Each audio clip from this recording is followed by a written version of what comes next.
I was on YouTube one fateful day, literally every day, because I can't go a day without watching something on YouTube. I can't go a meal without watching something on YouTube. I was an iPad kid. My brain is altered. Let's not get into it. But I was scrolling and I saw K-pop and I said, I'm hooked, automatically hooked because I love K-pop. I live for K-pop. I can't go a day without listening to it either. 90% of what I listened to since 2019, 2020 is K-pop. So I was excited. I said, a new K-pop thing? What's this? Then I saw Demon and I said, oh, hold on. Demon. That's some freaky shit. I don't like the spooky stuff. I'm good. And then I saw Hunters and now I said, wait a minute. Looking at the thumbnail, I see three beautiful ladies and I'm like, wait, K-pop idols by day, but their real job is being demon hunters? I love a hidden or a secret identity movie or plot line, so I was like, okay, I'm set. When is this coming out? It's been released for a week. Finally watched it. I would say I'm surprised that it took me so long to watch something that's new that just came out, but honestly, that's just who I am. I don't know why my brain is like that. Do you ever not watch or delay watching something because you have a fear that you won't like it? Like you're really excited for it, you are amped up, you are ready, but then when it comes out, you're like, no, wait a minute. What if this is ass? Like, what if I hate this and then I wasted my time? I got excited for nothing. Is that just me?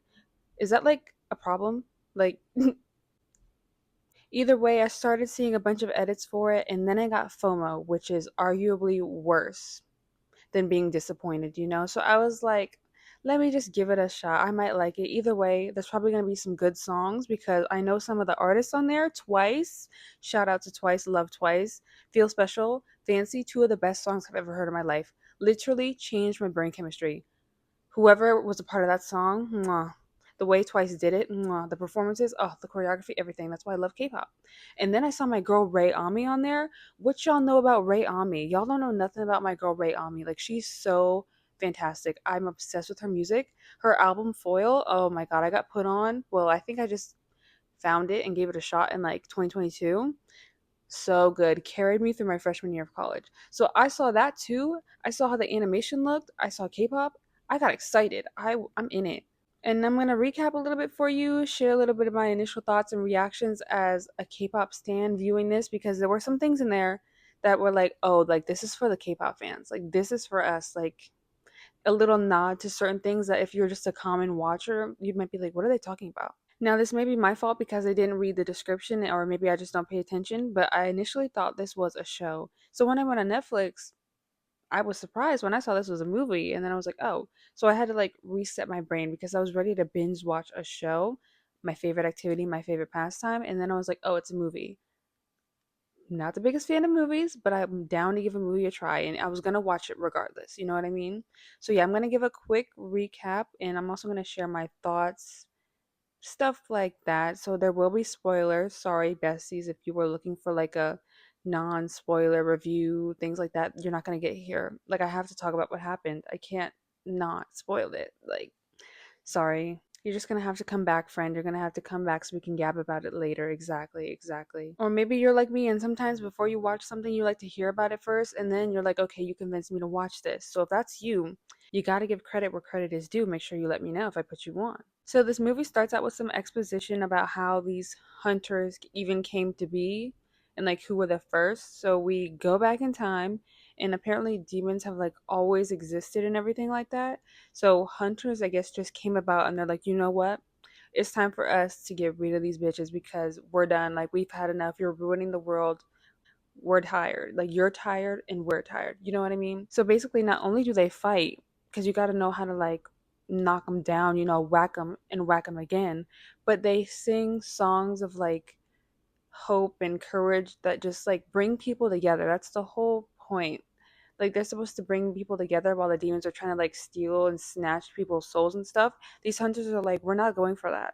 We want peace. And so like every generation there's a new trio of hunters that have to like do their job. They're like chosen for this. That's interesting. They're chosen for this. It's not like a gift. You don't just have the gift of singing beautiful songs that bring people together to create what they call a golden Han moon. And basically, that's like a shield to protect people from demons even entering the world or cities because they're like all over the world. At first, you know how some stories are like centered in like a certain country. I thought it was just going to be demons in Korea. It's all over the world, honey. I mean, maybe they could expand this universe and maybe we'll get American ones, maybe we'll get British ones.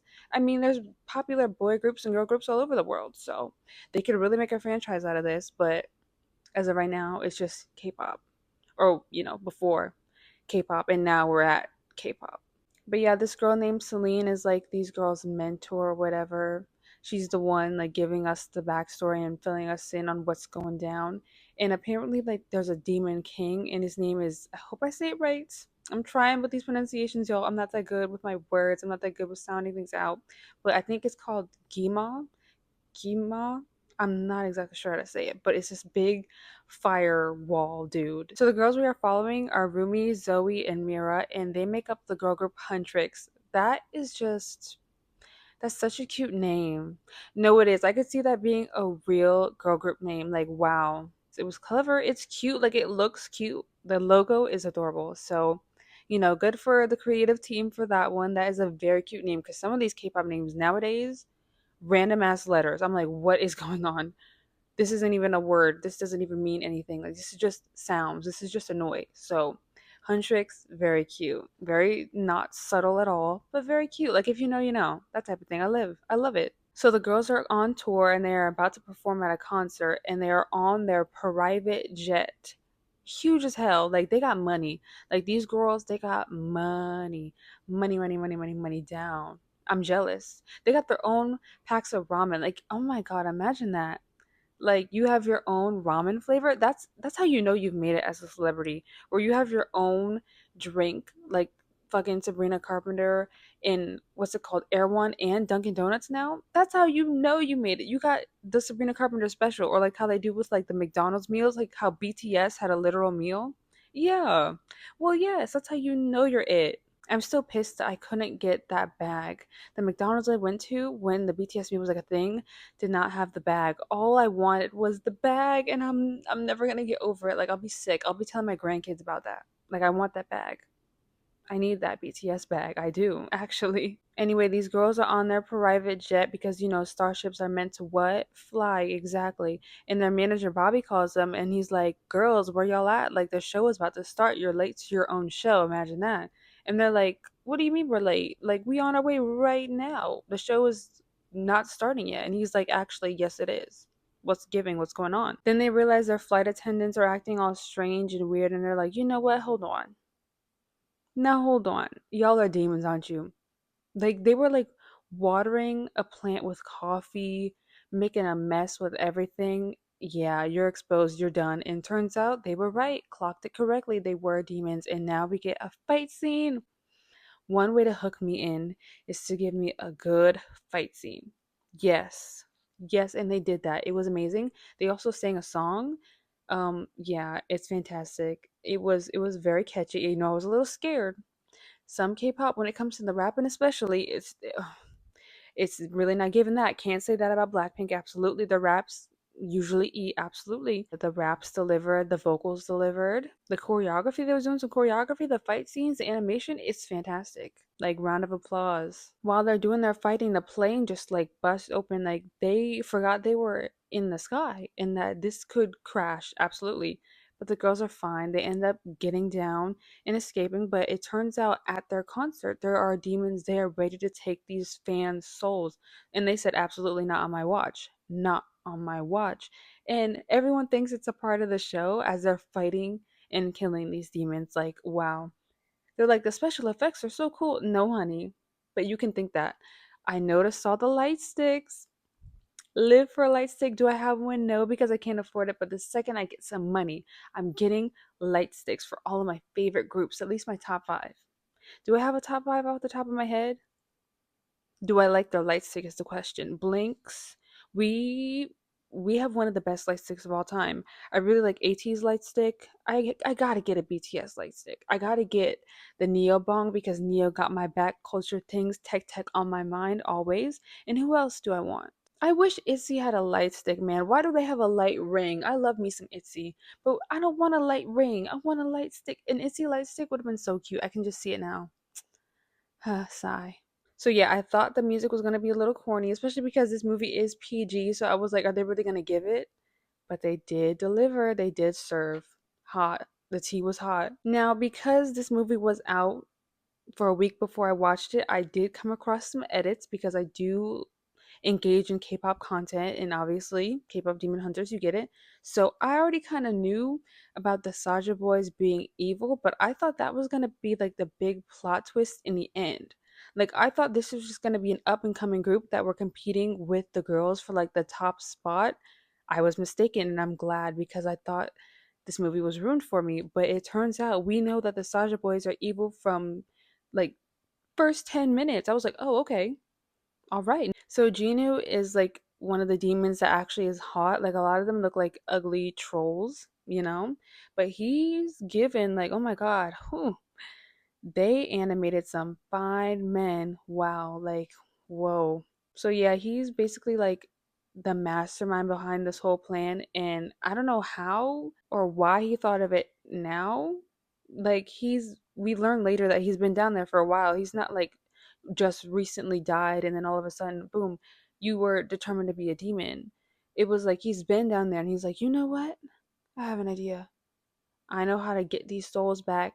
I know how to get some souls for you, King. King Gima, King. We are going to be a K-pop group. Me and these four other random dudes. Yeah. Yeah." And everyone's like, "It's not gonna work."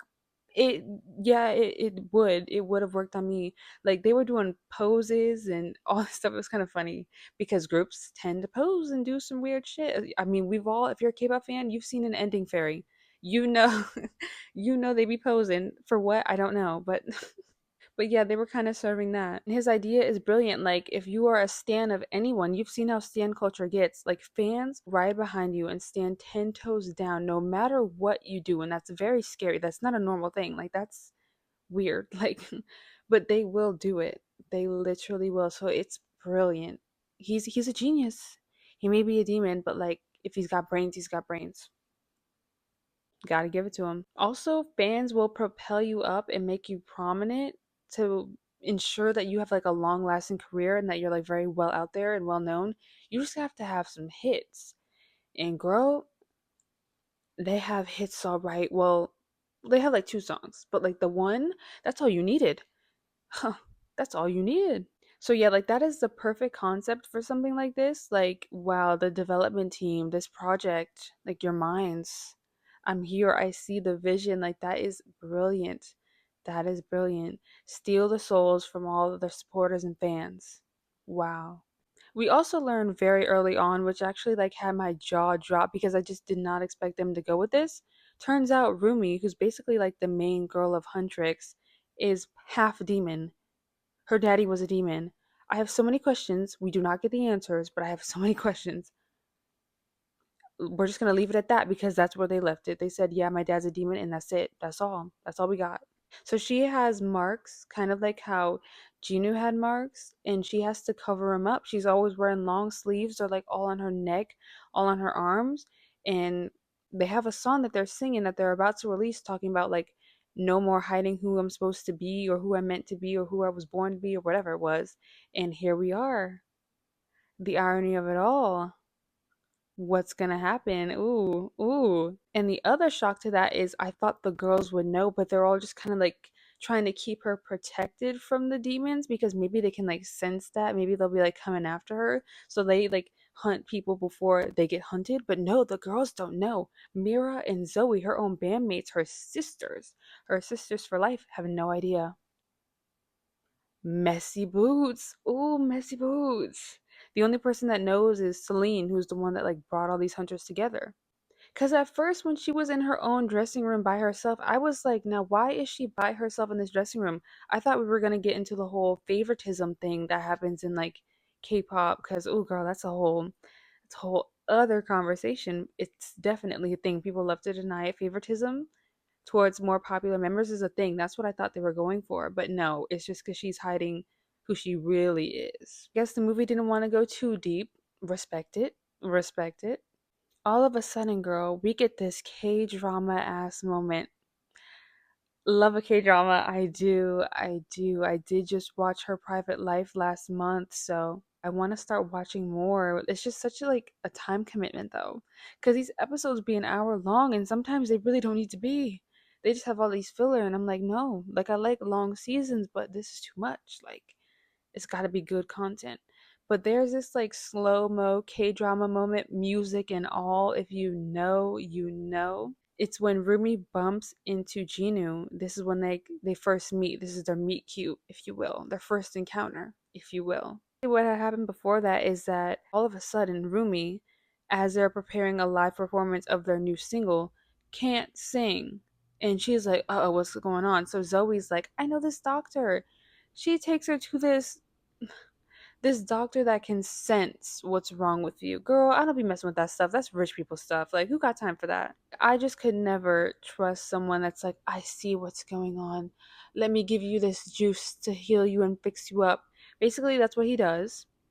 We find out it's just random ass grape juice, so they were ripped off, they were robbed. And he's a stan of them because he had like a picture of them in his like office. He's one of those fans that had like, this is so real though, because you see this. It was like a photoshopped image of him next to Huntrix. Like, oh god, like, yeah, like I see the little things. I see the little things. But anyway, they're on their way from leaving his office, and that's when she bumps into Jinu. And I thought it was gonna be one of those cute moments where they're like instantly like attracted and in love. But he's like dusting his shoulders off, like, ooh, why would you touch me like that? Like, ooh, mm, ooh.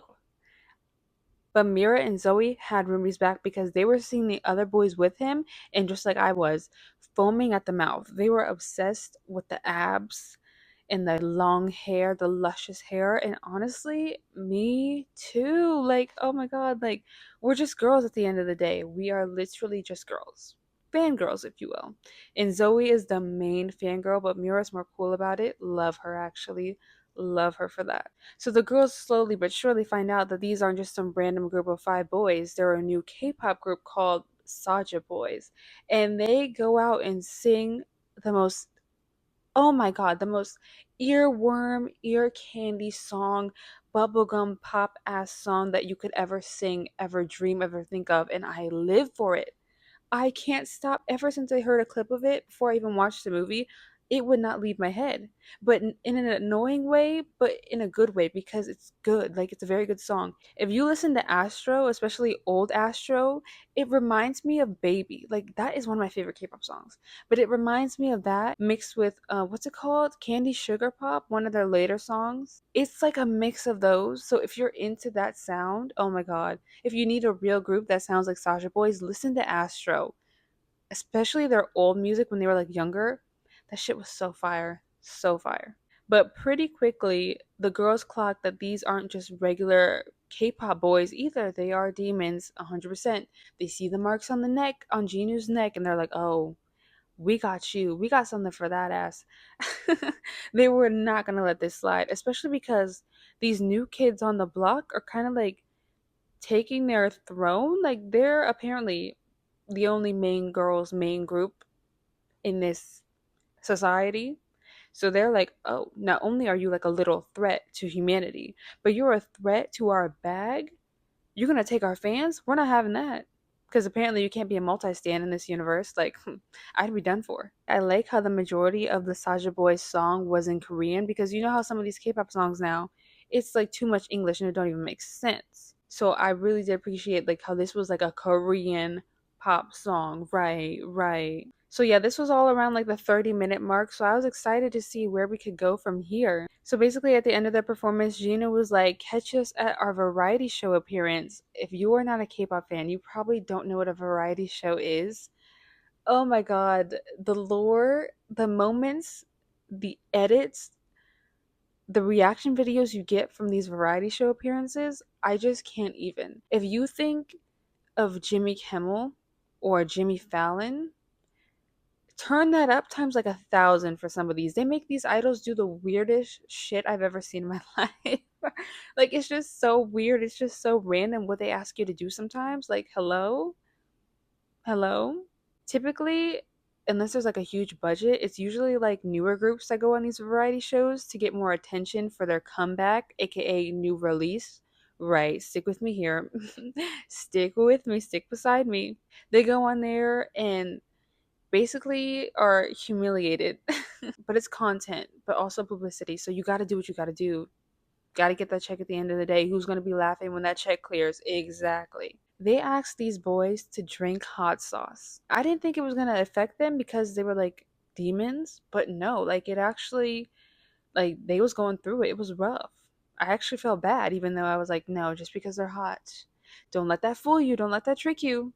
Hot people can indeed be weird as hell and horrible people, and they may even be your idols. Have we not learned? Have we not paid attention? I was like, don't let him get you, Bella. Don't let him get you. During their appearance at this variety show, they spot huntrix out of the corner of their eye, which I didn't think they were initially going to know that huntrix were the hunters, but I guess they can see what's going on, or the Demon King, Gima, can see what's going on. Maybe that's how he was able to stay undefeated for so long because he knew who all these hunters were. I was like shocked how they recognized them. Like it wasn't just like, oh, it's Huntrix in the background. Oh my god. Like Huntrix was in these hot ass outfits, ready to like get these boys the second they walk backstage. And Gina was like, yeah, no, I don't think so. I see you. Like I sense you. And I was like, wait, how the fuck do you know that they're hunters? But I guess Gima probably told them.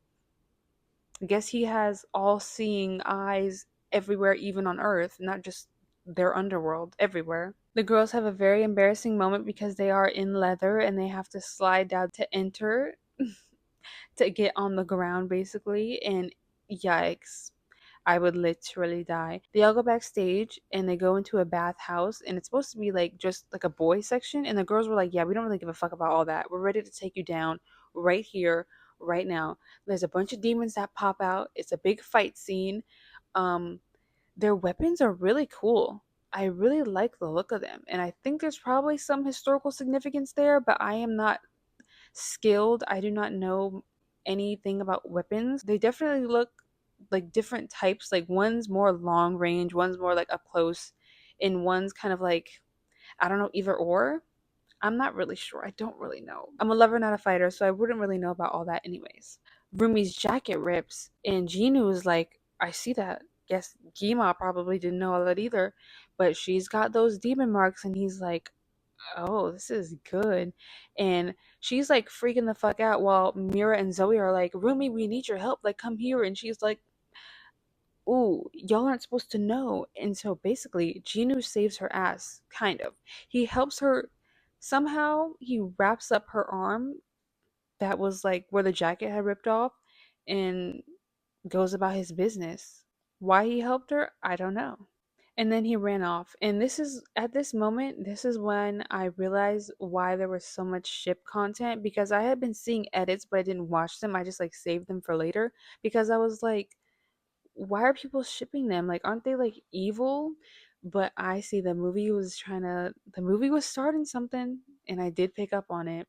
So later on, Jinu sends a bird and this blue tiger to go meet Rumi, I guess, or ask Rumi to go meet with him. He had like a little invite, and she went all by herself, all by her lonesome. She thought this was going to be her perfect opportunity to get his ass too, and he said, "Psych, he had a mannequin there instead of himself." He he knew her move. He predicted her moves. Wow.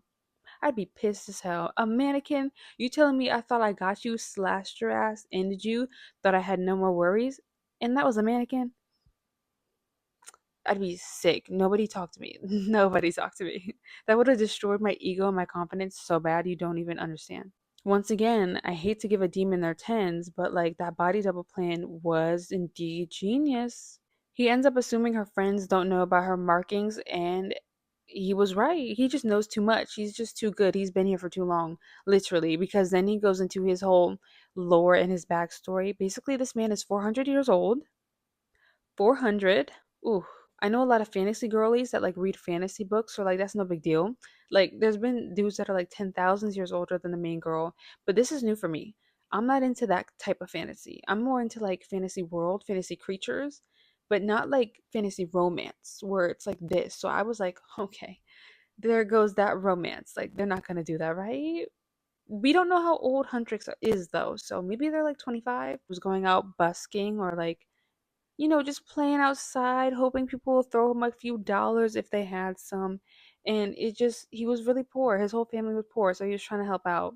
That plan didn't really work for too long until he heard that voice, that like inner demon. He heard Gima and he was like, listen, I can like make you sound really good and get you all this attention and praise so you can have the life that you want. And who's gonna say no to that, right? Jinu accepted the deal, and all of a sudden he was indeed getting praised for his music. He got so popular that the king at the time asked him to go live with him in the castle so he could just constantly play. But after some time, he got all of these markings all over his body and they ended up consuming him. Literally, like he just got sent to this underworld of hell. He became a prisoner and he was never able to see his family again. So he deeply regrets it, which is why at the beginning, Gina was like, I'm only going to do this for you, aka make this group for you and get all these souls for you if you agree to erase my memories. It's coming together. I love when a movie comes together. I love when a plot comes full circle. And apparently, after all that, because, we got sent away to this prison for eternity, his family was even worse off. So it was like, you did all that for what? You did it for nothing. Did you know that? No, but in hindsight, is a bitch, man. Like, damn. He says his markings are a reminder of his shame and that Rumi's must be a reminder of her shame as well. But for what reason, we do not know. Basically, the moral of the story and the lesson, or at least one of them, is to never make a deal with the devil, honey. Word to sinners. Like, this is literally reminding me of sinners. Like, whoa. Like, the parallels here, it's kind of fire. I'm not even gonna hold you. Like, is it not sinners? Is this not sinners? Am I crazy? Or Rumi is actually starting to feel bad for these demons because she was like, wait, like they were all played, probably. They were all used. It's not their fault. They just wanted to help themselves or help their families out. It's Gima's fault. And Mira and Zoe are like, girl, what are you on? They're demons. Why are you feeling sorry for demons? Like, we got to get these Saja boys. We got to get them up out of here. Rumi has some compassion though. She's like, y'all, we don't really know the full story. So she goes to meet with Jinu. She initiates this time, and her invitation says save the date because apparently this tiger and this little bird just keeps following her around everywhere and just keeps popping up, and none of the other girls see it. I think it's just because they sneak in her room at night or something. They can like portal up. Yeah. I mean, I wish I had that power, that ability. That'd be fucking crazy. But because the invitation says save the date, Jinu literally thought she asked him on a date. Oh my god. You just lost, like, what do the kids say now? Like 1,000 aura points? Like, dude. No, it was kind of cute, I'm not gonna lie, because I had to remind myself he is like 400 years old. That would have got me too, honestly. He was also mad that she came late because he was like, how are we gonna be late to the date you invited me to? Is he already catching feelings? Whoa. Whoa, they used to move quick back in the day, huh? And she got her little lick back because she jump scared him. She like popped out of nowhere and he turned around and he squealed. He squealed like a child, man. He squealed like a dog that just got stepped on. I laughed. I did. I love seeing men scared, as they should. Oh, I forgot to mention this earlier, but the girls are practicing for something called the International Idol Awards, aka MAMA, the MAMA Awards. If you're a K-pop fan, you know what I'm talking about. And she's like, what I want you to do, instead of doing your like normal demon activities or whatever Gima's telling you to do, I want you to do some good. Help us win. Because, the Sasha Boys, they were gaining in popularity. Like they were actually becoming one of the top groups off of one song. Loki, that's 50-50 though, was it not, with Cupid? Like I guess they weren't really the top K-pop group. Like they weren't having so many loyal stands, or like how people were switching up from huntrix to saja boys, but like they did top the charts fucking everywhere. So like, sometimes all you really need is that one hit, man. Wow. It can really take you places. People get paid for life off of one hit. But anyway, Rumi is like, help me keep the peace. Like, help us with the Han Moon. Remember the Han Moon, like the shield thing? We need that golden Han Moon because that's going to protect people for like life. Like, you got to do this one thing for me. You have to prove to me that not all demons are bad. And he's like, okay, I'll think about it. I'll think about it. She's like, as long as you think about it, as long as you help us out, and as long as we win, so you don't steal our fans. Now, on the other hand, Mira and Zoe are like, we need to write a song about how much we hate these boys so everyone gets the message that they cannot be trusted. So they write this song called Takedown. Another banger, another smash. I'm telling you, like these writers were cooking. The artists that were singing were cooking. I think Twice was on this one. I think that's the one that they were a part of, or maybe they were a part of multiple. I'm not sure. But it was fire. And those lyrics were scorching. I sound like brats. Why did I say scorching? That's literally Bratz lingo. What's going on? Am I going back to 2005? What? I mean, I would love to. I was like one, so I would love to, but yeah. A lot of the lyrics are talking about how like they cannot be trusted. Absolutely. They got to get out of here. But Rumi's like singing such a negative song isn't going to bring peace. Like we have to be positive. And Mira and Zoe are like, yeah, we don't really care. We just got to get rid of them. So Rumi is like conflicted in so many ways right now. She is going through it. During Rumi and Jinu's next meeting, they sing a really pretty song. It's like more of a slow jam, not really my vibe, but it was still a good song. They start floating around everywhere, being free, freeing themselves, even if it's just for a little while. They are holding hands. They are giving each other longing looks. They look like they are very into each other. Again, fueling the shipping. And it turns out the more that she's been seeing him and being with him, her voice started healing. And she was like, wait, I think I figured it out. I was being overworked. Like I was just doing too much, or so I thought. It was really because I was ashamed of hiding who I am. But when I'm with you, I don't have to hide. Whoa. Another lesson of this movie, don't hide a part of yourself, especially if it was how you were born. It is what it is. Like you just got to own it. Lovely lesson for the kiddos to learn. Absolutely. Adults as well. Like, hey, we've all been there. We've all been there. After they meet, it seemed like Jinu has been converted over. He's like, okay, I will help you guys win. Like, it's all you, babe. All you. And that he also can't wait to see her tomorrow. But then the Demon King pulls him on down and he's like, you're joking, right? Like, you almost got me there. Like, you're just being funny. You're just being facetious. Like, you're not actually right. And he's like, yeah, I just had to tell her what she wanted to hear. Like, obviously, we're going to get those souls for you so you can, like, wipe my memories, right? Right? During this moment, it's hinted that Jinu might not have been telling Rumi the full truth and nothing but the truth about what really happened to his family. And honestly, don't be trusting these demons because I didn't even consider that. Like, I literally took Jinu at his word and I was like, oh, okay. But then again, at the same time, this Demon King, is he really reliable? Can we really trust his word? So it's like, who do we believe? Like, what if this Demon King is warping everyone's memories to make them think that they're worse people than they actually were? Anyway, it's the Idol Awards. Huntrix goes on first because apparently the Saja boys are fighting backstage. Maybe Jinu is being for real. He might be changing his mind. They're fighting, so Huntrix has to go first. They're doing their song Golden.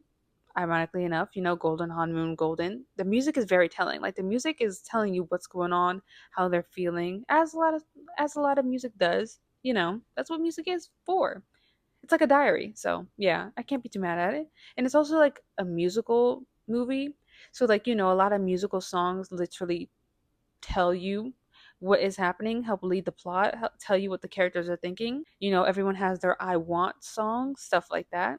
So they're doing Golden, which is about bringing everybody together, being your true, authentic self. Rumi has this like solo part where she's like flying around the stage like Beyonce or like Olivia Rodrigo, Sabrina Carpenter, just up in the air. And I'm like, damn, how come she gets all that solo attention? Like, I know she's basically like the leader and the main character, but Jesus Christ, poor Mira and Zoe, I'd be like, how come you get this like 2 minute long part?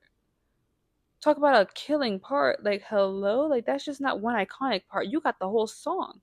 So there's this point where during the performance, as this is happening, or a little before this, Mira and Zoe step off stage, which I was gonna say is just for plot reasons, but there are some choreographies, especially with groups with like 12 members, like back like Eyes One days, where people would literally step off stage and just have to wait and then walk back up and do their part and then walk away and wait for their part. Like, so I get it. Like, I get it. If you know K-pop, this does make sense. It's not just like a plot thing. So they're backstage. Rumi is doing her thing, flying around. And the girls see Bobby getting dragged off by demons, and they're like, we are not going to let you take our manager, not our bestie. Absolutely not. So they run after him. Turns out they were all demons. They were like little shapeshifters, all of them. It's crazy. And then back on stage, guess who's on that stage? Mira and Zoe. But is it the real ones? Absolutely not. It's demon versions. They start singing that takedown song, the takedown song that I was playing, which again, negative energy, not what we need right now to fix what these demons have broken by stealing all of their fans. Like the Han Moon is like broken. It's kind of like, Wakanda in Black Panther, how there are like a bunch of little holes in it. It's like similar to that. Like there's like rips in the Han Moon, this shield, and they're like, uh-oh. Like the demons are really close to taking over. So why are we singing this takedown song, girls? What happened to positive energy? Rumi does not know that that's not her girls until she does, because they start tugging at her and pulling at her, and she's like, what are y'all doing? And then they rip off that jacket. Her marks exposed. The world now knows something is not right with Rumi. Rumi is like mortified, embarrassed, shocked, doesn't know what the hell to do. She's like, girls, why would you do this? Like, I know you guys think I'm hiding something, so you're a little mad at me, but goddamn, like, whoa. Once the real Mira and Zoe get done fighting like the demons backstage, they have to run backstage to go get their girl because they hear the takedown playing. And then they run into Rumi, who ran off stage, and they're like, demon. No, this is why you've been acting so weird. Like, no wonder. Like, literally, no wonder. And Mira even gets to the point where she's wielding her weapon, possibly hinting at getting rid of Rumi because she's like, well, you're a demon, aren't you? Yes or no? Poor Rumi is having like the crash out of the century, but we have entered our third act, baby. Absolutely. Let's go. We are not done yet. So Rumi, after like feeling kind of betrayed by her friends and just like needing space, understandably so, runs off and she finds Jinu. Jinu done played in her face. One thing a man gonna do is lie. He lied to her about everything. Gima was right. This was shocking to me. Jinu did not try to do shit for his family. He betrayed his family on purpose to level himself up. He left his family poor while he was eating it up with the king. He was being selfish while he enjoyed all that that castle or that palace or whatever it was called back in the day had to offer. He did not bring his people up with him. That's cold. That's cold. Pretty privilege got me, y'all. I was manipulated. Pretty people be getting away with everything, man. Like, seriously. And at this point, the demons are taking over. Everyone's getting mind controlled, including Zoe and Mira. And basically, I didn't really touch on this because Rumi was the main character here. Like, the other girls, they were her accessories, unfortunately. But Mira had, like, she sung about it in their Golden Song, like originally she had like family issues, like her family, she was like the black sheep of the family. She stood out a lot more. Everyone else was more prim and proper, fitting into society better, while she was like the problem child, the wild child, trying to do her own thing, make a name for herself. And Zoe, on the other hand, she was from like Burbank, California, I think that's what she said. And is having to deal with like being two things at once, like Korean American, and how like it's like two different worlds, and she's just trying to find out who she really is. That's some deep shit. So yeah, they had their own things going on, and Gima is in their head talking about like, you'll never be accepted, you're a people pleaser, you're this, you're that. So they get mind controlled too. Their manager Bobby gets mind controlled because he's like, I can give you a better deal, I can give you a better group. The Saja boys are better. You'll make more money. You'll be more successful with them. You don't have to worry about this or that. He gets mind controlled. Everybody's just wandering the streets. Zombies. The Han Moon is completely broken. This is pure chaos. Meanwhile, Rumi and what's her name? I forget her name. I said it earlier. Starts with a C. Their mentor, basically. They're like, not handler, but like, They have a discussion, and she's still telling her that she needs to hide herself. Like, she can't tell anyone about this. Everyone already knows. She was just aired out in front of the whole world. Like, everyone already knows. Why are you still telling Ruby to hide herself? Like, the girls all know. The world knows. She was caught in 4K being half demon. Like, I think that lady just didn't want to admit she was wrong because she's like, stick to the plan. Just keep hiding it. That's not helping. Like, the markings are on me because I'm hiding it. Like, what's not clicking? And Rumi is like, well, if this is what the Han Moon wants, if it wants me to not be myself, then I'm not going to protect it. Ooh, fight against the hierarchy, fight against your superiors if they're wrong. Absolutely. A lot of these people, and it doesn't even matter the culture, they just treat their elders like, well, she's not like an elder, but it's like they treat people older than them with so much respect. And it's like, if they don't give a fuck about you, then like this isn't gonna be a two-way street then. Like for what? Like respect is, it goes both ways. See both sides like Chanel. Like what do you mean? And basically Rumi has her Miles Morales moment where she's like, nah, I'm gonna do my own thing. And she runs off to do just that. She pulls up to the Saja Boys concert because that's what they were all being led to, and she starts singing her own song, real passionate like. Zoe and Mira end up snapping out of it. There's this big fight. It's good versus evil. Gima pulls up and he's just like flaming up, getting stronger and stronger and stronger because it's taking all these souls. And Rumi is like trying to hold him back with her like magical sword. And she was almost like, I don't know, taken. Her soul was almost snatched until Jinu saw that and sacrificed himself. And she's like, wait, like, no, like, I want you to live. Like, what are you doing? Like, don't do this. Like, I want to help you out. Even though you betrayed me, I want to help you out. And he's like, you did help me out. You gave me a soul. So he sacrificed himself. Yep. And he gone. He's gone just like that.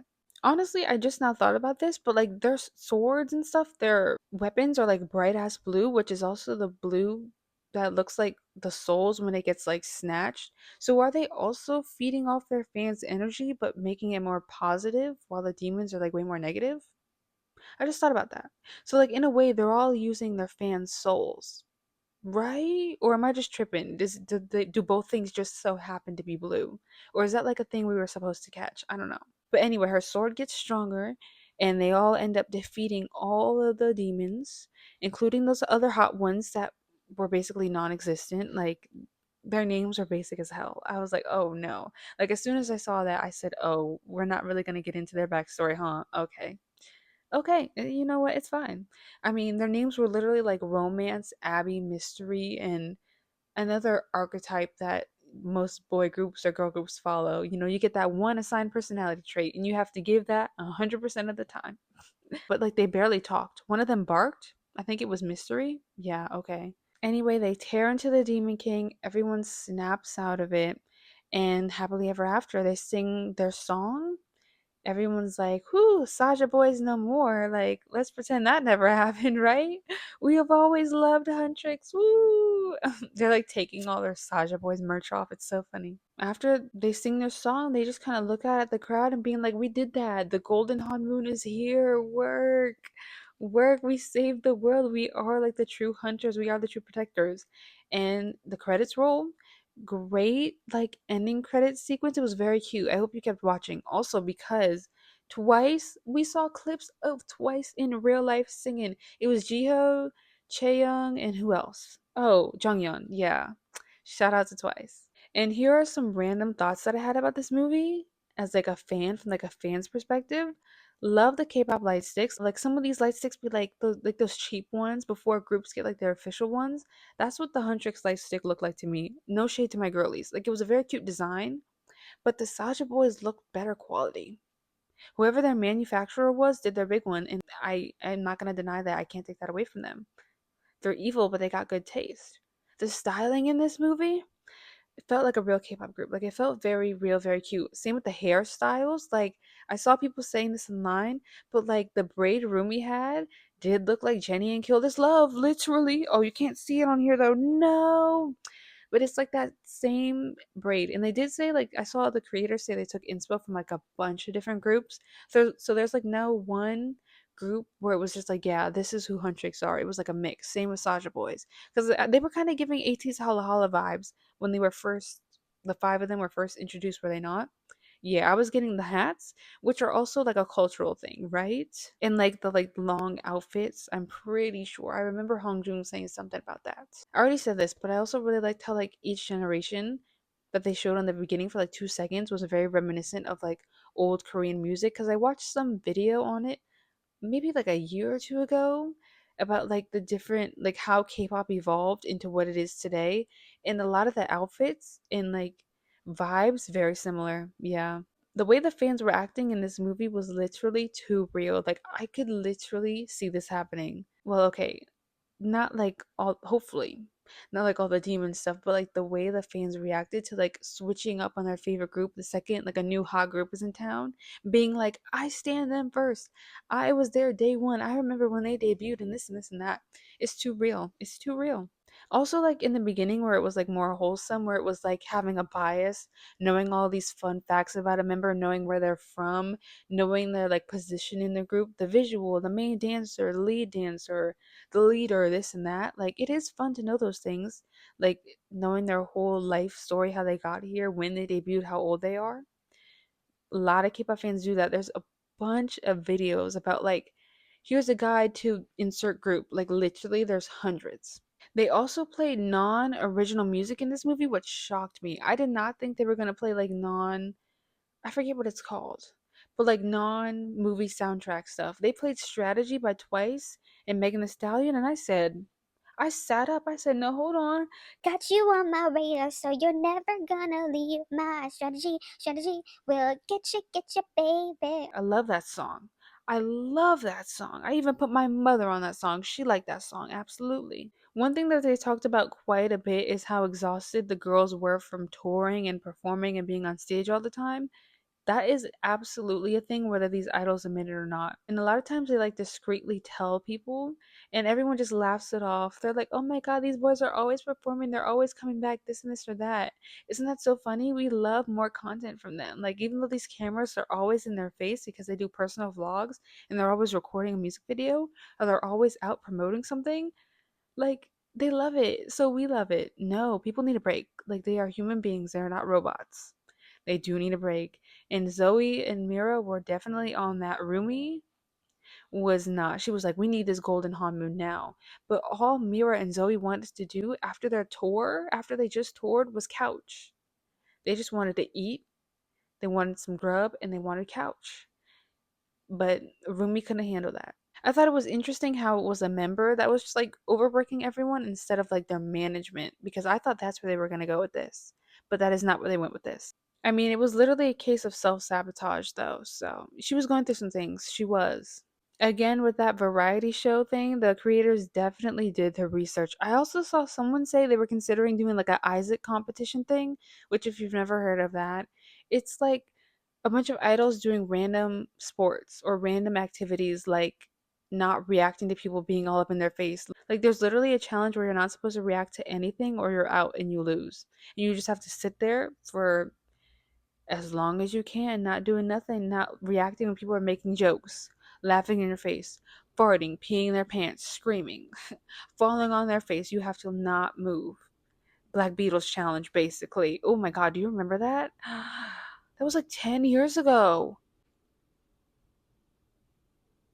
Wow, I feel old. And also, Huntrix and the Saja boys were doing like a bowing competition where it was like, like in America we don't like bow to people, but like in Korea they definitely do as like a sign of respect. So they were like, in front of all these people, in front of all these cameras, and they didn't want to look bad or like least respectful. So they kept bowing and bowing and bowing and bowing, even though they did not like each other. I think that's so funny. Like, imagine having to bow to someone you don't like in public. Oh wow. Because if you don't do it, if you don't bow back, it's going to look like you're being disrespectful, and that's a big no-no. You cannot do that or you will get canceled. Especially in Korea, these K-netizens do not play when it comes to bowing. That was a whole thing. Do y'all remember that with wonyoung? People were like, she doesn't bow enough. Like, she's so popular now and she's so young and she's like an it girl that she thinks she doesn't have to bow to people. It's like a literal thing. It was a literal controversy for months. People were dragging her for not bowing and messing up her hair. Like, okay. I don't know. I'm not Korean though, so I can't speak too much on that. But I just thought like that went a bit too far. But not my culture, so I don't know. There was also a nod to those weekly music shows they do. So if you're not into K-pop, you may not know this, but like in America, we only have award shows during like award show season where we do like all of our like Grammys, Billboard, this, that, Oscars. But like in Korea for music, they have award shows every week and there's multiples of them. They also have those end of the year ones, but like they have one every week. There's like Inkigayo, there's what's it, Music Choice. I'm trying to think of them off the top of my head. Oh, there's like the mnet one, and there's others. But yeah, like these idols, when they come back, it's like a month long, and they have to perform on a different show every day for a month. All that dancing, sometimes give or take singing live, like oh my god. And then every week fans vote for their favorite comeback, and people just collect these awards like crazy. It is also wild though, like I don't know how popular huntrix is, but the fact that the saja boys beat them, I know Twitter in that universe was going bonkers. Like rookies beating a group that I'm sure has been established for like at least 5 years. Oh, I know their Twitter was going crazy. I know people were mad. People were like, "Who are these rookies? It was rigged. It was this. It was that." Like that's a real thing. There are rigging allegations. Yeah. Oh my god. K-pop TikTok and Twitter. I don't have Twitter, but like I see people post it on TikTok or like YouTube Shorts. A mess. Always in shambles. Always fighting. Like, Jesus Christ, you can't be a multi-stan over there. It's impossible. You have to pick your favorite group. Or you're betraying your group if you like other groups. Whew, K-pop fans are something else. The fact that they had like a Saja Boy Subway rap, like also too real because you see stuff like that go viral all the time. Like I know like in Korea they have like birthday, not even just banners, but it's like signs. Like those LED signs when it's an idol's birthday and it's just plastered in like subway stations or like train stations. Doesn't Blackpink have their own plane? Like, isn't there like a Blackpink plane? Or am I tripping? Or is that somebody else? And then we have the infamous fan sign moment. Yes, there has been many a viral fan sign moments. I don't really know how fan signs work. Like, it's like a meet and greet, but it's like very a limited amount of people. I don't know if it's like fan calls where like you only win if you get a certain album with like a ticket in there to get a fan call to talk to your favorite idols, or what. You stop in front of the idol for like 30 seconds to a minute and they sign stuff for you. You can chat with them, you can give them gifts. You just like live it up and have to try not to freak out and make the most of a moment. And at this fan sign, it was a Huntrix fan sign. The Sasha boys showed up. Their fans got split that fast. People were like, "Oh my God, the Saja Boys are here!" And then Huntrix was like, "You are not taking our fans. We're gonna have a joint fan sign." So like they had to sit next to the boys. Oh my God.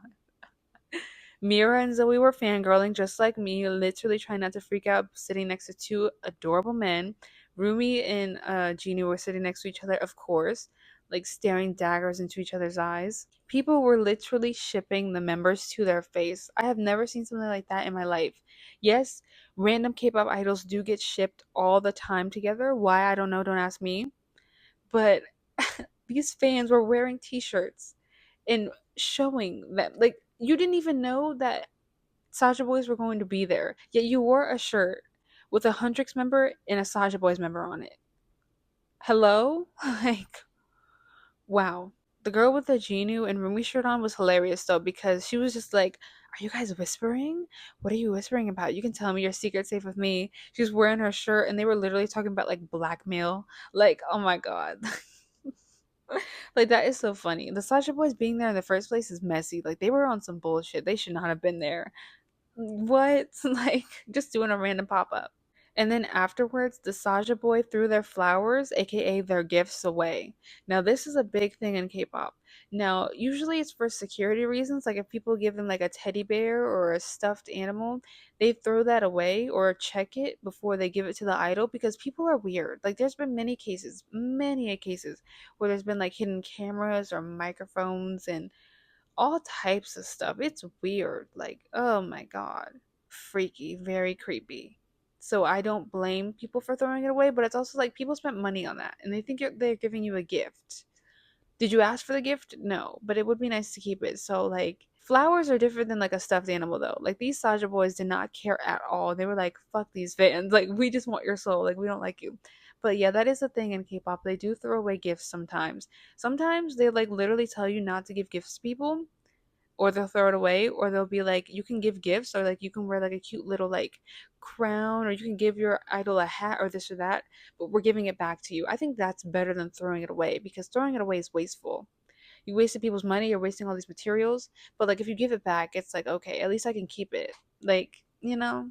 The drawing that the little girl gave Jinu though was very adorable, very sweet. It was said something about him having like a soul. It was said something about him being like an angel with the sweetest soul or something like that. And Gino didn't know what to do. He was perplexed. He was discombobulated. He was like, "Oh, little do you know, you don't see how you don't really know these idols. You see how you don't really know these people that you fangirl over.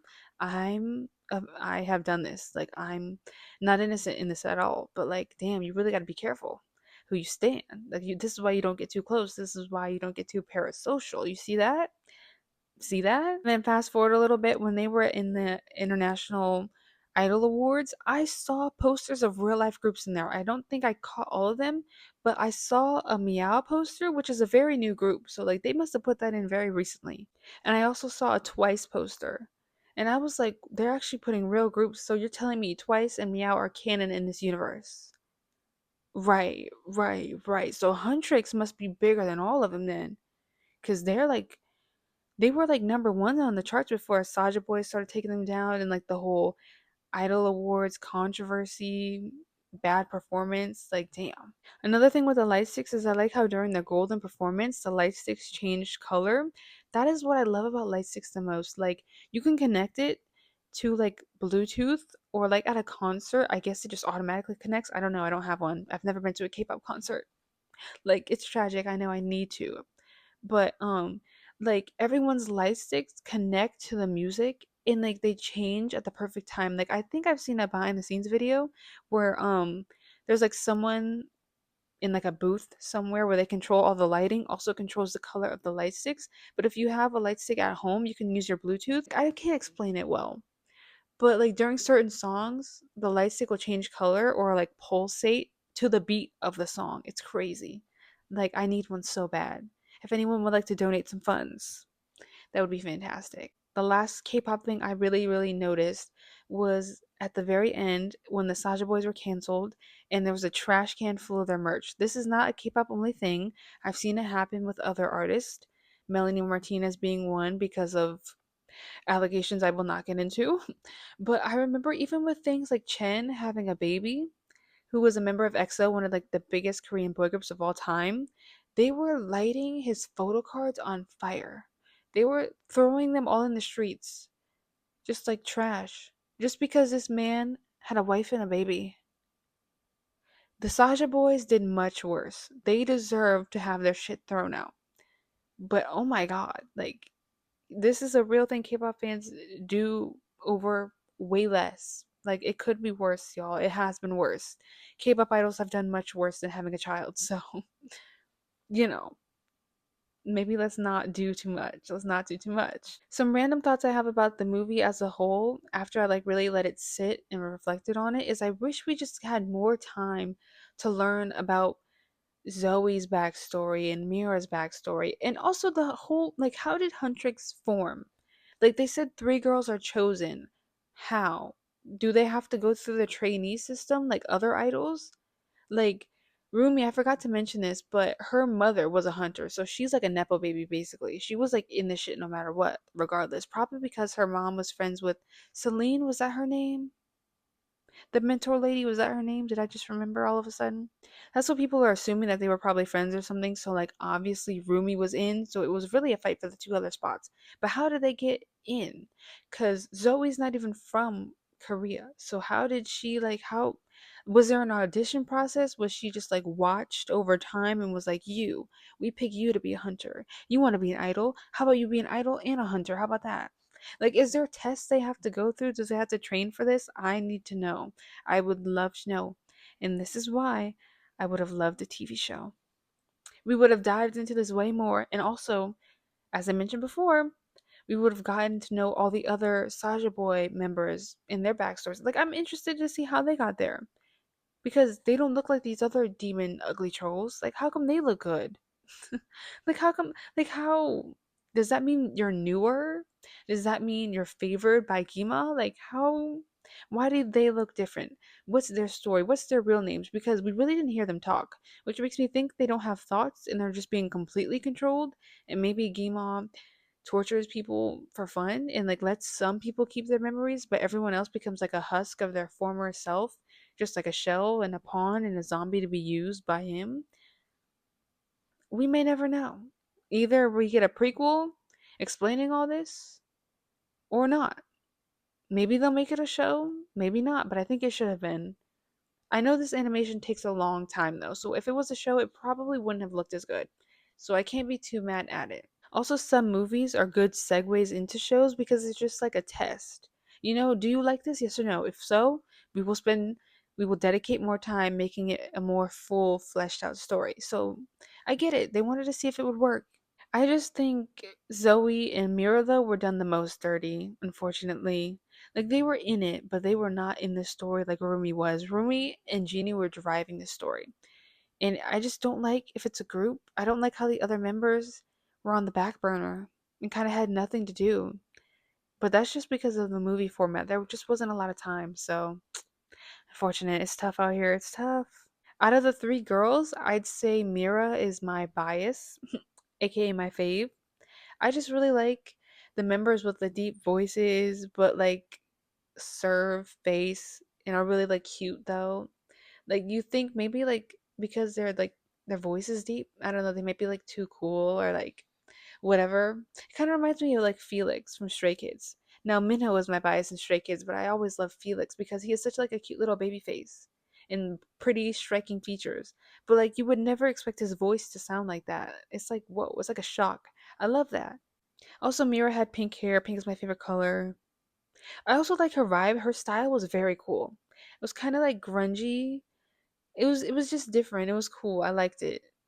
I fuck with her vibe. I do. Also, I thought the Demon King was gonna have like a face reveal. Like you could kind of see facial features, but it's not like he has a human body. He was just flames the entire time. I thought we were gonna have a RuPaul's Drag Race reveal, girl. I was like, let's see what this dude looks like. We didn't get that. Maybe that's for the best because again, we were humanizing the other demons. So, do we really want to do that with Gima? Probably not. In the end, I was actually kind of shocked that Gino sacrificed himself and he seems to have died along with all the other demons.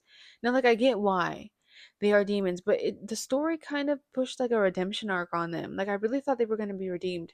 Now, maybe this is a good lesson that not everyone can be trusted, not everyone can be redeemed when they show you who they really are. Cut that bitch off. Like, don't give them any more chances. But I also, like, why would they focus on that? Why would they harp on that at the same time? Like, I don't know. I was just kind of conflicted on whether I liked the ending or not. Because, yes, not everyone is a good person, of course. But, like, the movie was kind of setting it up for Genie to be. Even after he lied, Rumi was like, I still want to save you. And I still feel like he deserved another chance. Maybe I'm too nice. Maybe I'm easily manipulated. But I thought that's just how the story was going to go. But I mean, they did subvert my expectations, so I do like when movies do that as well. But at the same time, she still is half demon. Like, what if somebody caught her on a bad day and was like, I know what you are, ends her? Like, yes, she's not her father. She grew up very differently. She wasn't really in touch with that part of herself. But it's like, you're still a demon. Like, I know Rumi didn't kill him, but it's also like the story did. The story killed him. So it's like, well, what message are you really trying to send here? Are you trying to show that people can change, or is it really just good versus evil? And what about Rumi? Where does she stand? Could she go either way? Like, what is the story? Like, what is the message here? I'm sure this is a debate that they had in the writer's room, but like, yeah, I think either way I would have had complaints. So this ending is different, so I guess I like it more. I was also wondering like who the hell Gima even is. Like were you some evil king back in the day that committed some kind of atrocity and massacre that like when you got down there everyone already knew you and they were like all hail plankton, all hail plankton. Like what how did you get to that point? How did you get to that position of power? How have you not been overthrown? That was another thing that I thought they were going to try to do when they started talking about the redemption arc. I was like, oh, they're gonna go down there. They're gonna like turn this shit around and basically end the underworld from like not being a good place for demons and kind of basically do a has-been hotel. You know what I mean? Try to revive, try to redeem people. I thought that could have been a direction they were going in, but alas, that was not. So how did this man come to power? How I want to know. Like I want to know. That's the thing with me. I don't like movies because they just don't really get into a lot of stuff. I like to have a full story. Movies just leave me with too many questions. Some movies don't, but a lot of movies do. I just need to know. I'm nosy. I gotta know. Also, with them mentioning their fans a lot, it kind of reminded me of how like idols are always constantly being perceived and watched and talked about and ridiculed, and just like there's all these think pieces about them on the internet. Like I would be so exhausted of that because they were always, even in their off time, even when they were like in disguises undercover, they're like, we got to think of our fans. We have to think of our fans. What would our fans think? This and that. Our fans want this. Like, do y'all live for you?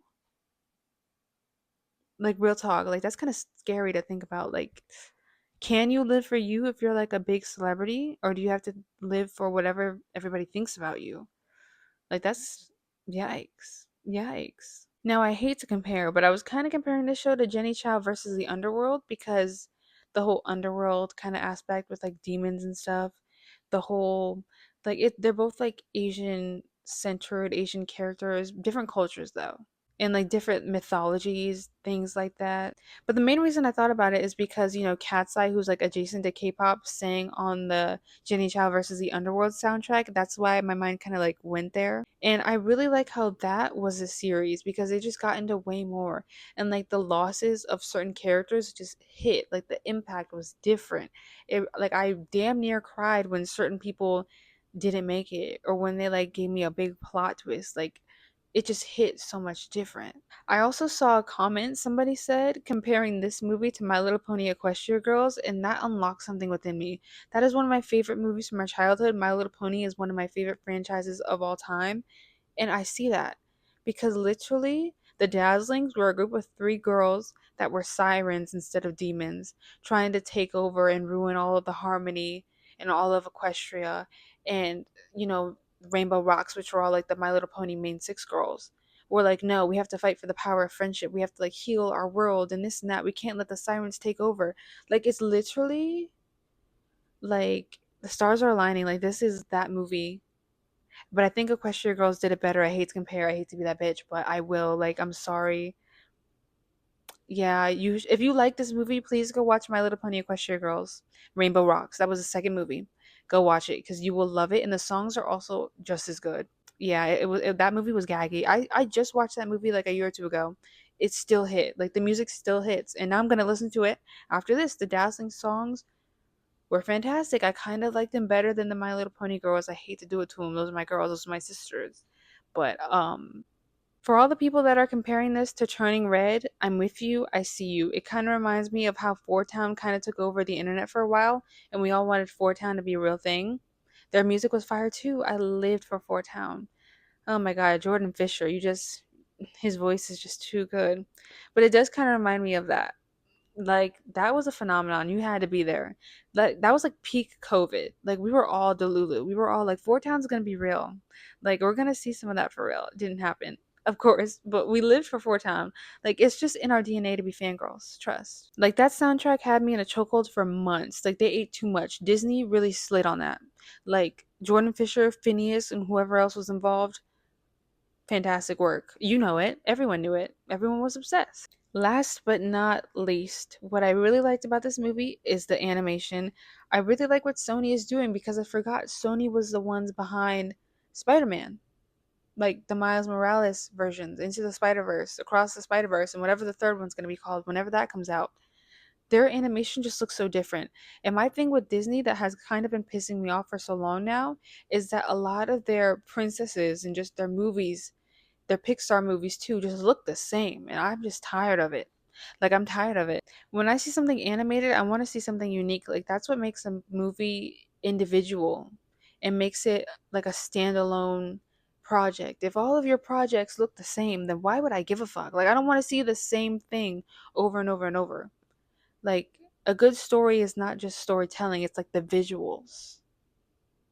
And I think Sony's doing a really good job at that because this looks way different than Across the Spider Verse. And I love both things. Like I love both things. I'm not a blind box person, like Labubu's and like Smitsky, Sunny Angels are taking over right now.